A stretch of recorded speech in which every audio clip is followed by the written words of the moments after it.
बचत के बाद हम आ रहे हैं श्रीनगर। पिछले बार जब आए थे तो इनको ले जाना पड़ा, मतलब दिल्ली इलाज के लिए। और वहाँ की उसकी हालत और आज की हालत जब देखें तो काफ़ी कुछ बदला हुआ नज़र आ रहा है, लेकिन बुनियादी तौर पर कुछ ना बदला वो भी नज़र आ रहा है कि इन हालातों में आज के अफसोस की बात यह है कि हमारी जो पिटीशन है सुप्रीम कोर्ट में, इसकी कॉन्स्टिट्यूशनल वैलिडिटी जो 370 की एब्रिगेशन और 35A की एब्रिगेशन की, उसकी कॉन्स्टिट्यूशनल वैलिडिटी को चैलेंज करते हुए आज तक उसकी सुनवाई शुरू नहीं हुई। और जितनी देर लगेगी इसको सुनने में सुप्रीम कोर्ट को, उतना समय मिल रहा है सरकार को इसको डिफैक्टो लागू करने के लिए। और उसी के चलते हुए ये लैंड के लॉज हो आपके, डिलिमिटेशन हो आपके, ये सब सिलसिला चल रहा है। और ये हम समझते हैं कि जब तक वो बुनियादी सवाल तय नहीं होता कि कॉन्स्टिट्यूशनली वैलिड है या इनवैलिड है ये आर्टिकल 370 की एब्रिगेशन और 35A की, तब तक एटलीस्ट इन कामों के ऊपर अंकुश तो लगानी चाहिए। लेकिन ये सब करने का मतलब है एक फेट अकम्पली दे रहे हो और उसके बाद सुनवाई भी होगी, और अगर कहेंगे कि गलती भी है, गलत है वो, तब भी जितने काम अब हो चुके हैं उसको वापस करना मुश्किल हो जाएगी। तो इसलिए आग्रह है कि जल्द से जल्द इसको जो है सुनवाई करें।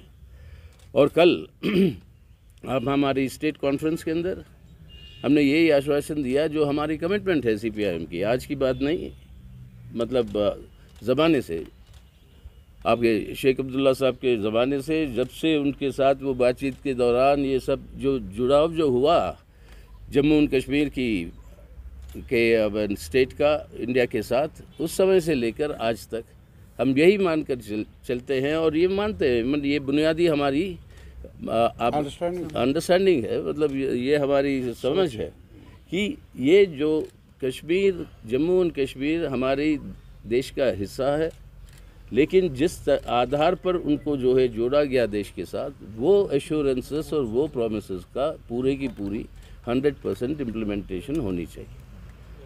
सबसे आगे क्रिटिक हम थे जब इसकी इम्प्लीमेंटेशन नहीं हो रही थी, जब पुरानी कांग्रेस की सरकारें भी थे, और उसके चलते हुए हमने कहा कि इसके वजह से आप ये जो डिसकंटेंट और एलिनेशन जो पैदा कर रहे हो, ये हमारे मुल्क के हित में नहीं है, इसको सुधारना।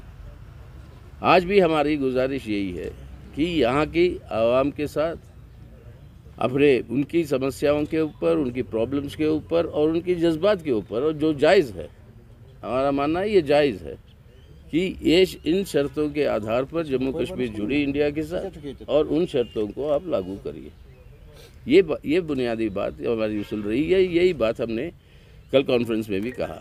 लेकिन जो पूरी मुल्क की हालत है उसके दरमियान इस प्रॉब्लम को, जम्मू एंड कश्मीर की, हमें जो देखना है, उसके चलते हुए आज जो सूरत हाल है पूरे मुल्क के अंदर, ये है कि जहाँ तक देश के आर्थिक सवाल है और लोगों की जो हालत है, वो बहुत बड़ी तरीके से मतलब उसके अंदर डिजनरेशन हुआ।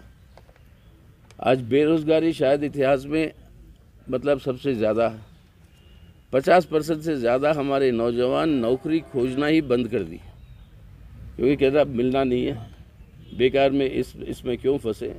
वो जो है, अब ये नौजवान जो है हमारा डेमोग्राफिक डिविडेंड है, और ये नौजवान को अगर हम जो है उनको एजुकेशन देंगे, हेल्थ देंगे और नौकरियां देंगे, तब ये अपने आप में एक नया देश जो है खड़ा करेगा, और किसी की ज़रूरत नहीं है। ये व्यवस्था तो करो ना, इसका उल्टा आज जो इकोनॉमिक हमले जो हो रहे हैं लोगों के ऊपर, बेरोज़गारी, गरीबी, भूखमरी, दुनिया के कितने भी इंडेक्स देखिए आप, उसके अंदर देखते हैं कि हिंदुस्तान का मतलब सिचुएशन जो है बहुत ही तेज़ी के साथ डिक्लाइन होते जा रहा है। Global hunger index, global freedom index, press freedom index, जितने भी इंडिसेस ले लो आप, और यहाँ तक कि कह दिया गया आज we are an electoral autocracy. We are not a democracy but we are an electoral autocracy. अब वही हो रहा है। आज इलेक्शंस आप जीतिए, किस तरीके से जीतेंगे वो बात अलग है, लेकिन वो एक लेजिटिमेसी करके जिस तरीके से अपनी पूरी की पूरी कॉन्स्टिट्यूशन के जो फंडामेंटल पिलर्स है उस सब का डिस्ट्रक्शन हो रहा है। आपकी सेकुलर डेमोक्रेसी, आपका सोशल जस्टिस, आपके फेडरलिज्म और आपके इकोनॉमिक सॉवरेंटी। आज देश का संपत्ति कुछ नहीं बचा है जो बेचा नहीं जा रहा। कोई एरिया नहीं है जिसके अंदर ये बेचने की बात, और इसके चलते हुए फ़ायदा चंद लोगों को होती है और वो सभी जानते हैं कौन है ये लोग। खेती को भी उनको हैंड ओवर करने की बात, और इसके चलते हुए देश के अंदर गरीबी, भूखमरी, बेरोज़गारी और इसके ऊपर आती है महंगाई। अब देखिए पेट्रोल के दाम, जब तक ये इलेक्शंस नहीं हुए उसके ऊपर अंकुश लगाया गया। बाद में सरकार कहती है कि ये जो कंपनियां कर रही है दाम बढ़ाना, हमारा कोई इसके अंदर लेना देना नहीं है। तो अब रोका कैसे भाई? आप हर बार जब इलेक्शंस होते हैं, पिछले 4 सालों में देख लीजिए आप, हर बार जब चुनाव इलेक्शंस होते हैं किसी भी प्रांत में, ये पेट्रोलियम दाम के ऊपर अंकुश लग जाता।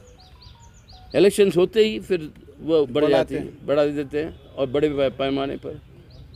और आज हालत क्या है? पेट्रोलियम के प्राइसेस बढ़ाने का मतलब ये है कि इसका पूरा एक इन्फ्लेशनरी इम्पैक्ट होता है पूरे इकोनॉमी। ट्रांसपोर्टेशन कॉस्ट जब बढ़ते हैं, सब चीज़ों के दाम बढ़ते हैं। अब बेरोज़गारी, गरीबी, भूखमरी के साथ साथ ये महंगाई, अब ये सब बातें हो रही है और इसके लिए लिस्टमेसी ड्रॉ करते हैं इलेक्शन की विक्ट्री से। और वो विक्ट्री के लिए जिस तरीके से लिस्टमाइज कर दिया पॉलिटिकल करप्शन या इलेक्ट्रल बॉन्ड्स लेकर, इलेक्ट्रल बॉन्ड्स के खिलाफ उसको चैलेंज करते हुए वो पिटीशन भी पिछले 3 साल से पड़ा हुआ है सुप्रीम कोर्ट के सामने। मेरा खुद का पिटीशन है as general secretary of the CPIM, वो पिटीशन भी पड़ा हुआ है। उसके बारे में कोई अभी तक खरबों रुपए बीजेपी ने बना ली उसके चलते हुए, और वो पूरा का पूरा पैसा जो इलेक्शन में इस्तेमाल होता है। तो अब ये लेवल प्लेइंग फील्ड कहाँ से आएगी?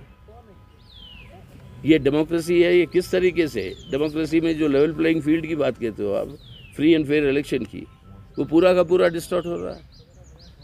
तो अब ऐसे सूरत हाल में ये ज़रूरी है कि सभी जितने आज सेकुलर ताकतें हैं, इन सभी ताकतों को इकट्ठा होना ज़रूरी है। इस कॉन्स्टिट्यूशन को बचाना, मुल्क को बचाना पहले, ताकि उसके बाद में जिस आधार पर इस मुल्क को बदलना चाहते हैं हम बेहतर, हमारी एक अंदाज़ है, हमारी एक सुझाव है, हमारा एक प्लान है, किसी और पार्टी का हो सकता है, उसके ऊपर बहस करेंगे। पहले अपने मुल्क को बचाओ।